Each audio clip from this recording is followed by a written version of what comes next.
tampilan yang sudah selesai seperti ini. Jadi ada tanda gembok dan tidak bisa diubah kembali. Jadi mohon izin Bapak Ibu yang memiliki akun SKPD silakan dicek dulu. Dan daftar yang sudah dan belum akan kami share di link sesuai undangan. Jadi Bapak Ibu bisa memantau apakah sudah selesai atau belum informasi disinfek tersebut. Jadi semuanya harus sudah posisi terkunci, artinya tidak boleh diubah lagi oleh SKPD. Karena peta jabatan sendiri sudah dibikin pergubnya dan tidak bisa diubah lagi data-datanya. Kemudian di sini Bapak Ibu bisa lihat ada ABK. ABK ini adalah kolom K pada peta jabatan. Jadi ABK ini tidak mungkin berubah jika pergubnya tidak dirubah. Sedangkan real itu adalah data yang ada saat ini. Jadi kita ambil contoh untuk Kepala Badan Kepegawaian Daerah, realnya 1, artinya sudah terisi 1 orang. Jika di tempat Bapak Ibu sebenarnya ada tapi tidak terbaca, artinya data jabatan pada Simpek belum terupdate atau diverifikasi. Jadi Bapak Ibu silahkan dicek kembali datanya apakah sudah sesuai atau belum. Jika realnya berbeda, artinya data jabatan Simpeknya berbeda dengan data peta jabatan yang telah diterbitkan. Jadi harus diverifikasi kembali oleh tim Simpek. Kemudian selanjutnya tentang data nominatif ASN. Untuk data nominatif ASN ini sesuai dengan surat edaran dari BKD. Jadi Bapak Ibu semuanya kita sudah menggunakan Kepmenpan 656 tahun 2023. Artinya tidak ada lagi jabatan yang dulu seperti bendahara ataupun seperti penjaga sekolah atau penjaga keamanan, itu sudah tidak ada. Jadi seperti bendahara sekarang berubah menjadi penelaah teknis kebijakan. Jadi tidak ada lagi istilahnya bendahara saat ini. Dan itu tingkat pendidikannya disesuaikan dengan kelas jabatannya. Jadi Bapak Ibu disesuaikan untuk seluruh pejabat pelaksana harus sesuai dengan Kepmenpan 656 yang telah dituangkan dengan peta jabatan baru. Nanti Bapak Ibu silahkan mendownload formatnya di SID Informasi Simpek seperti edaran dan paling lambat di 10 Januari. Jadi nanti akan kami cek kembali jika ada kesalahan agar bisa diperbaiki. Karena kebanyakan masih menggunakan jabatan yang lama, artinya tidak sesuai dengan yang kami butuhkan datanya. Jadi data yang kami butuhkan adalah data terbaru, yaitu data sesuai dengan Kepmenpan 656 tahun 2023. Selanjutnya, datanya seperti Bapak Ibu lihat di depan. Di sini kita lihat untuk jabatan pelaksana semuanya dibuat di 29 Desember 2023 sesuai dengan surat edaran. Jadi jumlah seluruh PNS harus terdata di data nominatif ASN ini dari kepala sampai pelaksana. Nanti ini akan disesuaikan dengan budgeting yang ada. Apakah jumlah PNS-nya sudah sesuai dengan budgeting yang ada? Jika tidak ada berarti ada selisih dan harus diperbaiki terlebih dahulu. Dan posisinya harus sesuai dengan jabatan terbaru, yaitu peta jabatan 2024 yang telah diterbitkan saat ini. Kemudian selanjutnya tentang budgeting 2024. Di sini Bapak Ibu membuat data budgeting atau data yang sudah ada PNS atau P3K-nya. Jadi Bapak Ibu membuat data tersebut sesuai dengan Kepmenpan terbaru. Jabatannya adalah jabatan seperti penelaah teknis kebijakan. Untuk teknis pengisian nanti Bapak Rusdi bisa dijelaskan untuk selanjutnya.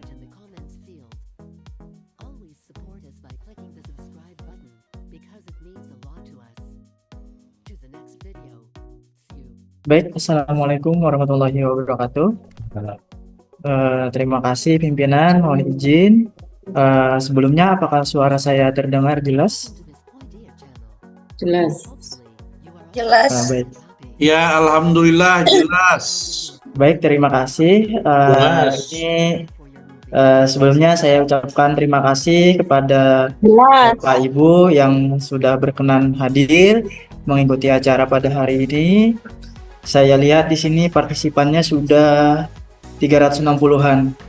Wah, ini sangat antusias sekali. Saya ucapkan terima kasih sekali lagi karena eh, banyaknya antusias ini mungkin karena boomingnya penerimaan CPNS di tahun 2024 sampai-sampai Pak Presiden menyampaikan pers tentang penerimaan atau pengadaan ASN tahun 2024. Nah, maka oleh sebab itu kami BKD Propulsal mengadakan kegiatan ini untuk penyusunan formasinya. Baik, saya mohon izin share screen.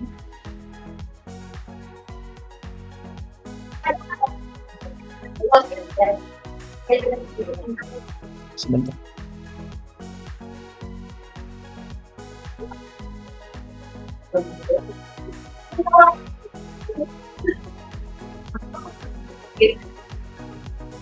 Lunas orangnya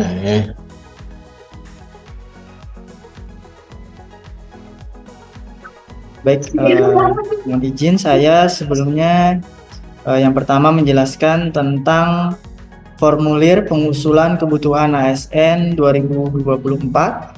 Ini untuk SKPD Rumah Sakit UPTD. Jadi harus mengisi format sesuai dengan peta jabatan untuk jabatannya. Kemudian kelas jabatan diisi sesuai dengan yang tertera pada peta jabatan. Kemudian yang berikutnya adalah isian PNS dan P3K.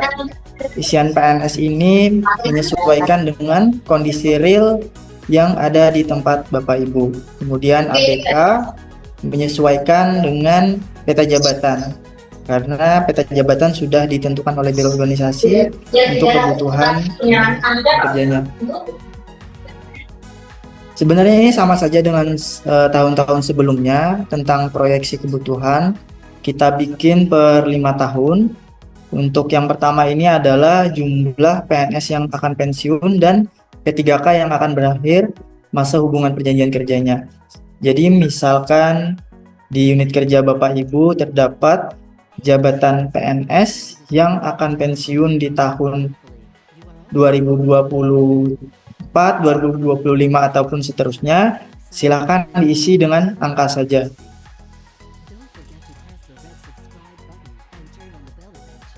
Kemudian kekurangan itu menyesuaikan dengan ABK yang tersedia.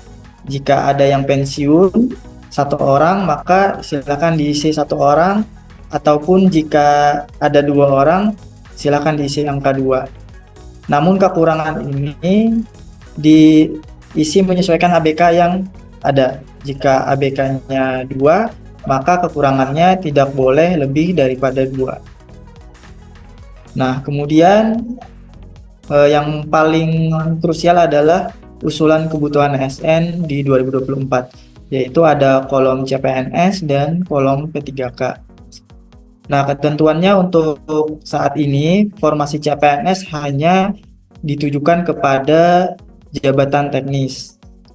Untuk guru dan kesehatan masih P3K. Dan juga di sini ada kolom kualifikasi pendidikan.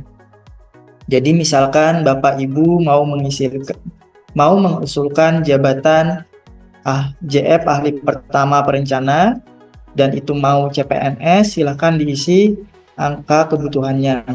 Misalkan angka yang dibutuhkan adalah 1, sedangkan ABK-nya 2, itu tidak apa-apa. Namun jika ABK-nya 2 dan Bapak Ibu mau mengusulkan 2, itu silakan. Namun jika ABK-nya 2, namun mengusulkan lebih daripada 2, itu tidak boleh. Karena itu sudah melebihi ABK. Tidak hanya CPNS, misalkan salah satunya mau P3K seperti itu. Kami persilahkan menyesuaikan saja dengan kebutuhan di masing-masing unit kerja Bapak Ibu. Jika ada tenaga non-ASN yang usianya sudah di atas 35 tahun, karena tujuan kita pada tahun ini adalah menyelesaikan permasalahan tenaga non-ASN, maka kita harus menyiapkan formasi sebisa mungkin untuk tenaga non-ASN tersebut. Kemudian kualifikasi pendidikan, kami juga meminta kepada Bapak Ibu untuk mengisi kualifikasi pendidikan. Kira-kira untuk jabatan ahli pertama perencana ini sesuai dengan jabatan fungsionalnya itu membutuhkan kualifikasi pendidikan apa saja. Misalkan S1 ekonomi,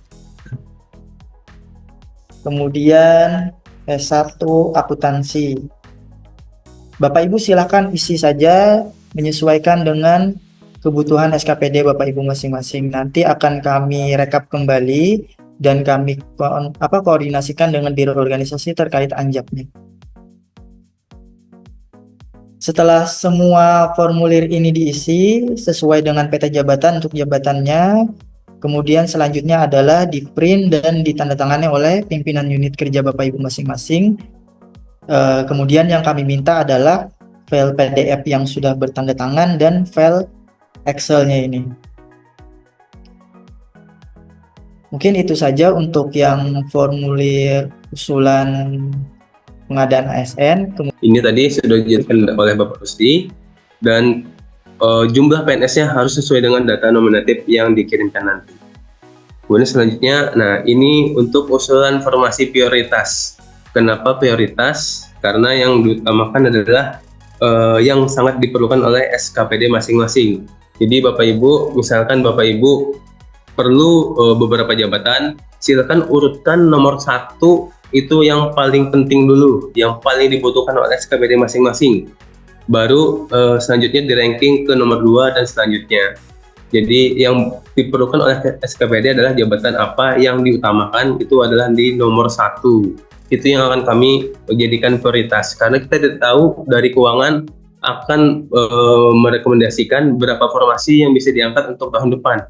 Jadi ini perlu penghitungan lebih lanjut berapa formasi CPNS dan berapa formasi P3K. Jadi setelah dari Bapak Ibu nanti diusulkan lagi ke Menpan. Menpan pun belum tentu setuju semuanya. Mereka pasti ada perhitungan tersendiri dan ada kemungkinan dikurangi lagi oleh Menpan. Jadi seperti itu untuk tahapan usulannya. Kemudian selanjutnya bisa dilihat Bapak Ibu lokasi formasi. Jadi lokasi formasi ini sesuai dengan peta jabatan lagi Bapak Ibu. Jadi Bapak Ibu jangan lepas dari peta jabatan, wajib punya peta jabatan. Jadi untuk peta jabatan harus sampai ke seksinya.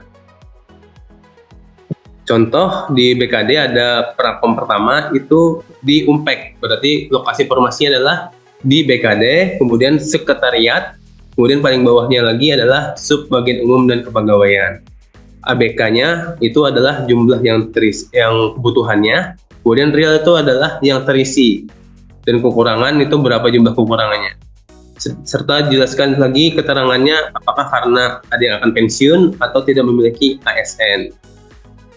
Termasuk nanti di sekolah, insya Allah nanti untuk tahun ini akan kami utamakan juga untuk sekolah.